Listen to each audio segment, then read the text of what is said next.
তুমি জানো না কার কাছে আলমারির চাবি থাকে? পুতুল যদি এই ঘরে না থাকে তাহলে আলমারিটা কে খুলবে? দেখো, তোমাকে কৈফিয়ত দেওয়ার কথা আমার নয়, কিন্তু তাও তোমায় একটা কথা বলছি, সেটা পরিষ্কার করে শুনে রাখো।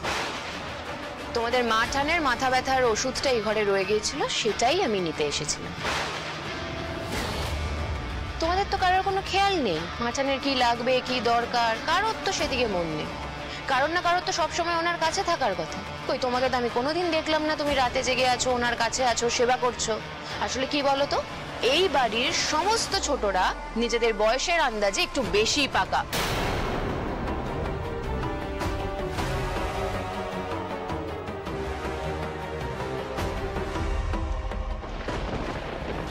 আমি এমন কি বললাম যে এভাবে ওরা রিয়াক্ট করলো?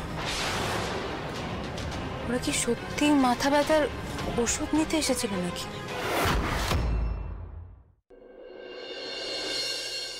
এই যে 2 লাখ টাকা, এবার বাচ্চাটাকে নিয়ে কি করবে? গুরুমা, গুরুমা, গুরুমা, ট্রেনের টিকিট হয়ে গেছে। ব্যাস, আর কি চাই? পকেটের টাকা, হাতের টিকিট, ব্যাস এবার শিবানী হবে পকেট পার। গুরুমা, বলছি যে এবার তাহলে বাচ্চাটাকে শেষ করে দিই না? একদম বাচ্চার দিকে হাত বাড়াবি না, হাত তিনটে আমি 2 টুকরো করে রেখে দেবো।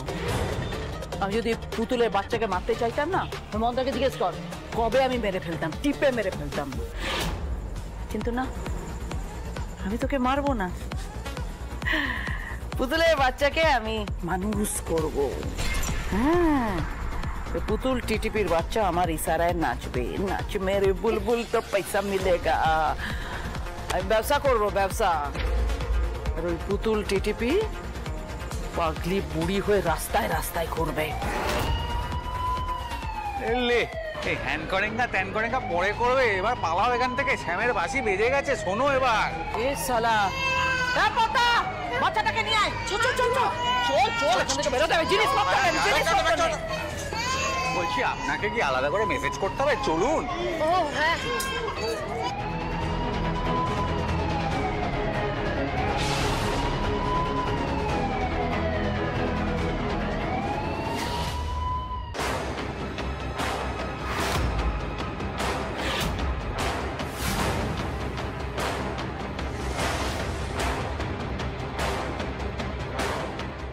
ভালো করে ডেরাটা খোঁজো, একটা কোনাও যেন বাদ না যায়। যাও। মিষ্টি, এটা মিষ্টি, মিষ্টি ফিলিং বোতল। এই কথা কয়, এগুলো সব তো মিষ্টির জিনিস। মিষ্টি, মিষ্টি, তার মানে শিবানী মিষ্টিকে এখানে এনেছিল। কোথায় নিয়ে গেল আমার মেয়েটাকে?